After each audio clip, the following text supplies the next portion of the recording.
Welcome back to my channel, Knowledge Spread by Sir Boots.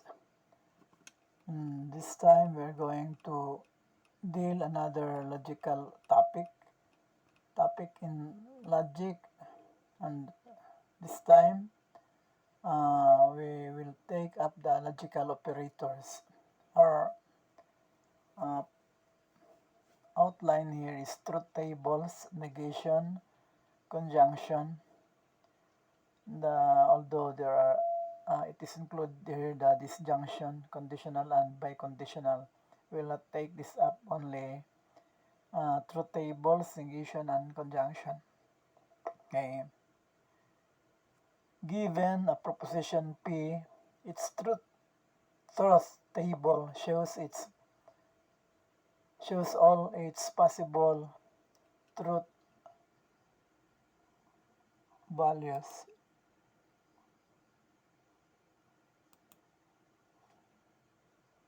Yes. For example, example 1. Since a proposition has two possible truth values, a proposition has the following truth table. This is a table for the truth values of the proposition P. P, T, F. Okay? The truth table is useful because we can use it to display all possible truth value combinations of two or more propositions. For example, P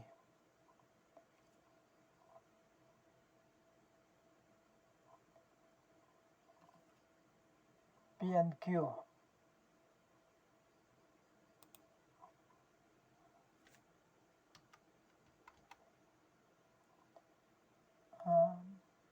P and Q are propositions. We can construct a truth table displaying a relationship between possible truth values of P and the truth values of Q. So here it is. Okay.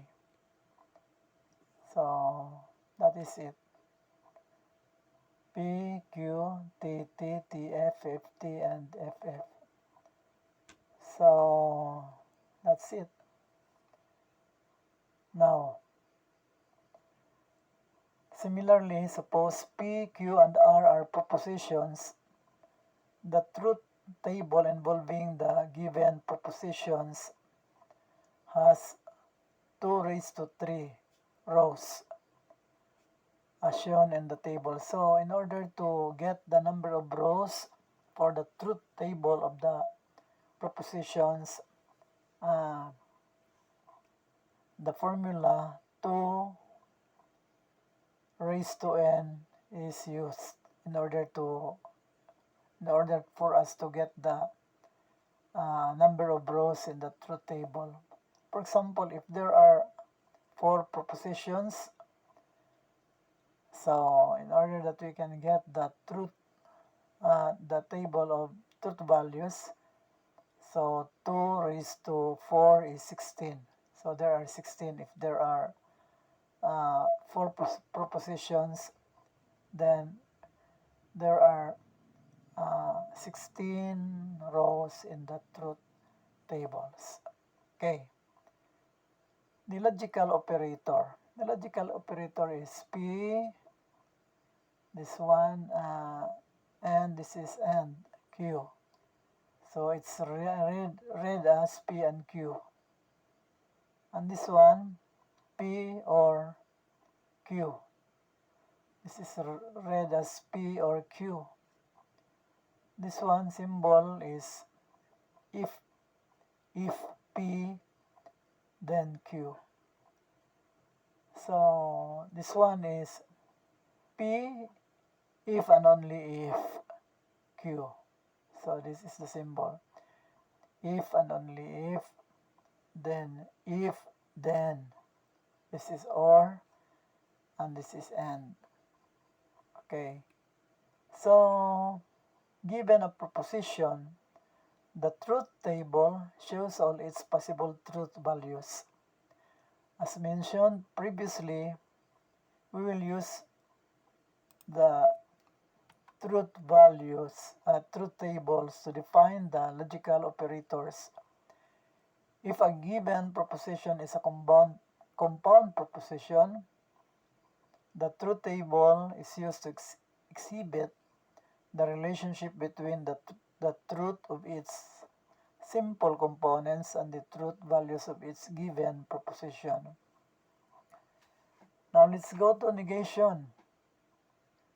The simplest logical operator is the negation operator, which is denoted by the symbol.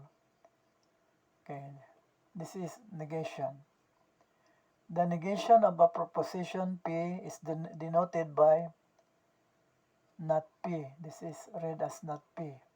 Okay, as defined through its truth table. P, not P. So the truth table is TF if T, that is, there is also TT and FF.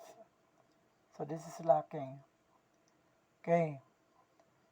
The truth table tells us that when P is true, its negation, not P, is false. When P is false, then the negation not P is true. Example, N1, the proposition N1. P of X, this is, okay, P of X equals X minus 1 over X plus 2 is a polynomial function. N2, 2 is an odd integer. N3, tinikling is the most difficult dance. N4, everyone in Visayas speaks Cebuano. So here is the solution. The negation of the given propositions are given below. Not in one. It is not true that P of X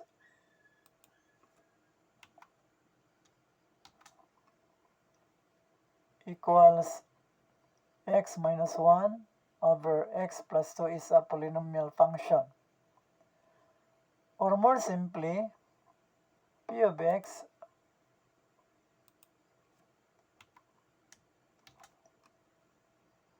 equals X minus 1 over X plus 2 is not a polynomial function. These are a statement because this is negation. It negates this sentence. Okay. Not N2. It is not true that 2 is an odd number or 2 is an even number. Not N3. The tinikling is not the most difficult dance. Okay. Not N4. Not everyone in Visayas speaks Cebuano. Okay. Note that it is common mistake to assume that the proposition not P is automatically false just because it involves negation. However, P can be true or negation, not P can be true. This happens when P is false. So when P is false, then not P is true. For example, not N2 is true because N2 is false. Okay. Here, not P is not necessarily the complete opposite of P.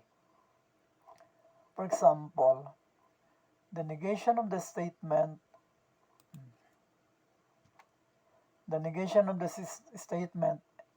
everyone in Visayas speaks Cebuano.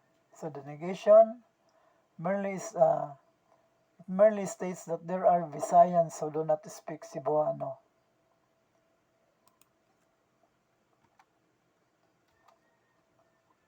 The negation does not say that all Visayans do not speak Cebuano. Now let's go to conjunction. The next logical operator allows us to state an expression for two propositions to be true. It is called conjunction. Conjunction. It is called conjunction operator and is denoted by this one, the symbol conjunction. And. This is and. The conjunction of the proposition P and Q is denoted by P and Q, read as P and Q. It is defined through its truth table. So it is the truth table, P, Q, and P and Q. So T, T, T, T, T, F, F, T, T, T, F, T, F, T, F, T, T, F, F, T, T, F, F, then F, F, F. So this is the truth table of the propositions P, Q, and P and Q. The proposition P and Q are called conjuncts. The conjunction P and Q is true only when both conjuncts P and Q are true. Okay. Example. Let P and Q be the following propositions. Angels exist. The P, angels exist. Proposition Q, pi is greater than 3.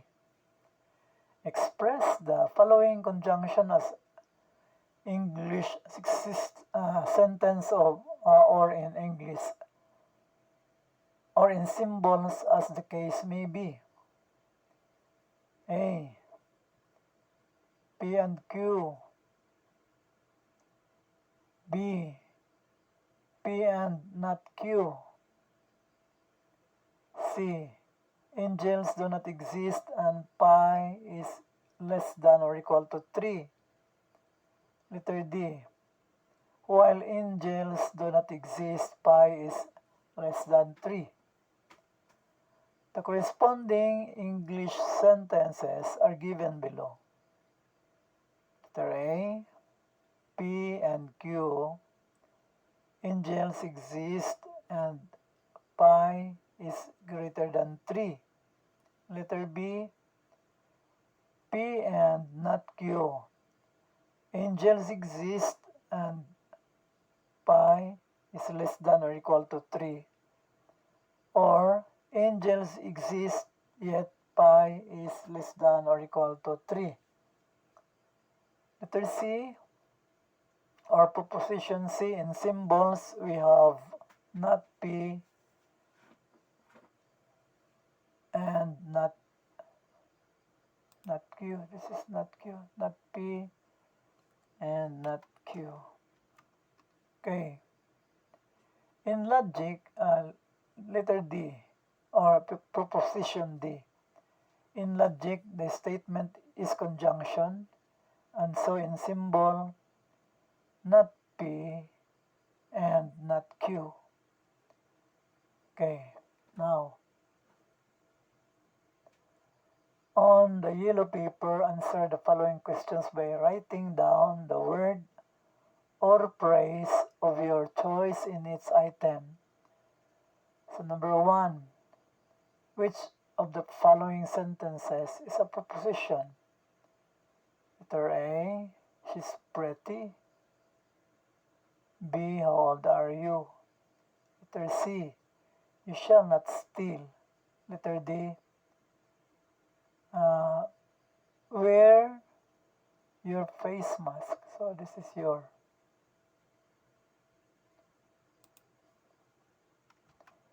is number 1. Number 2. Which of the following statements is not a proposition?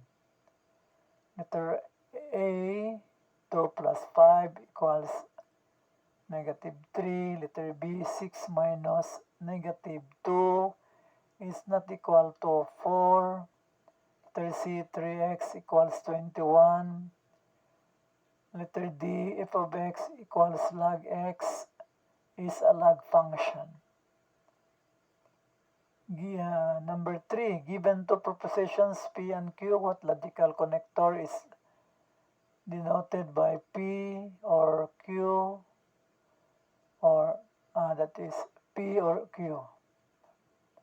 Letter A, conditional. Letter B, conjunction. Letter C, disjunction. Letter D, negation. Number 4, the proposition that is always true is called A.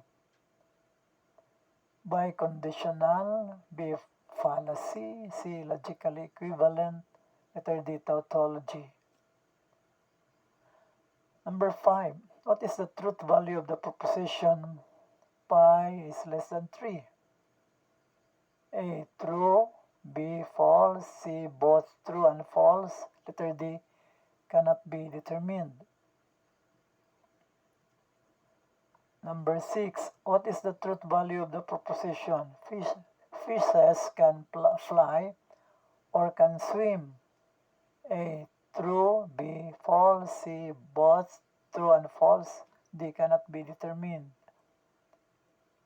And next, which of the following is not number 7, which of the following is not an example of a compound proposition? Letter A, 9 is not a perfect square number. Letter B, she wears face mask and face shield. Letter C, if I will study my lesson, then I will learn something. Letter D, a calculator has artificial intelligence according to study. Now for items 8 to 10, consider the propositions P, Alex is competitive, and Q, Alex is hardworking. Which of the following is the correct symbol of the proposition? While Alex is competitive, he is hardworking. Letter A, P, and Q. B, same P and Q. Not P and Q. That's letter A, B, P and Q. Letter C, P or Q. Letter D, P if and only if Q. 9. Which of the following is the correct symbol of the proposition? If Alex is not competitive, then he is hardworking. So A, not P. This one, if not P, if P, then Q, then P, if P, then not Q, C, Q, if Q, then not P, letter D, not P, if and only if Q. Number 10, what is the truth value of the proposition P if and only if Q, when P is true and Q is false? Letter A, true. Letter B, false. Letter C, both T and F. Letter D, neither T nor P. Number 11, of all the expressions below, which is an exponential function? 3x is less than 27. B, 5x equals 25. Letter C, if f of x equals 2x plus 3. Letter D, f of x equals x squared. This is x squared.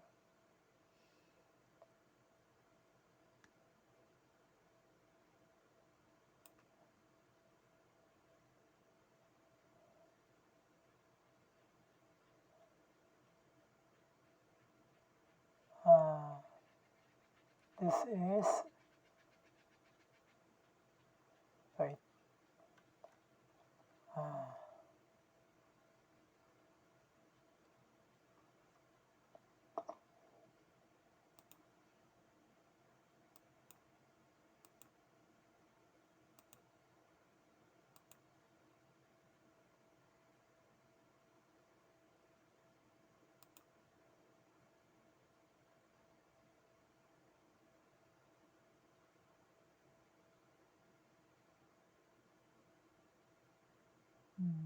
x squared.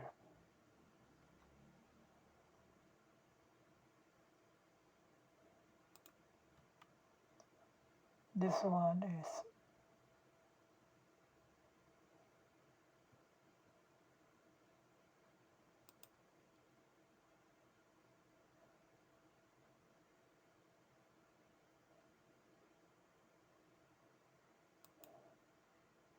all the expressions below which is an exponential function. So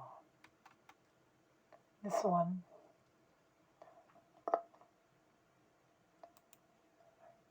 change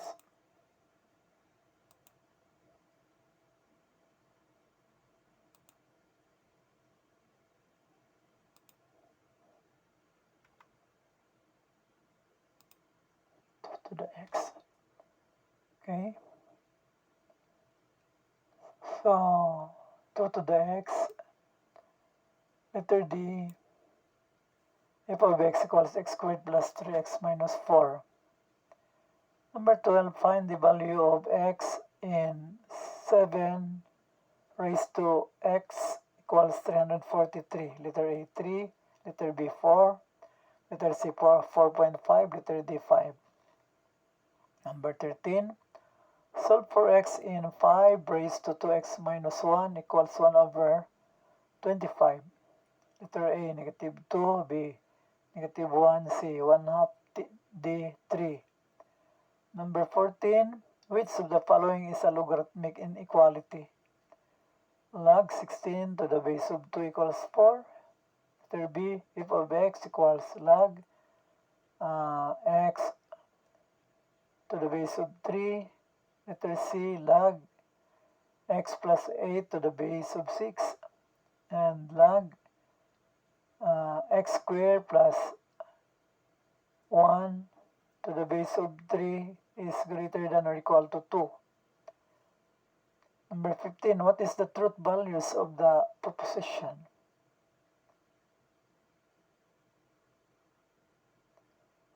What is, what are, no? What are the possible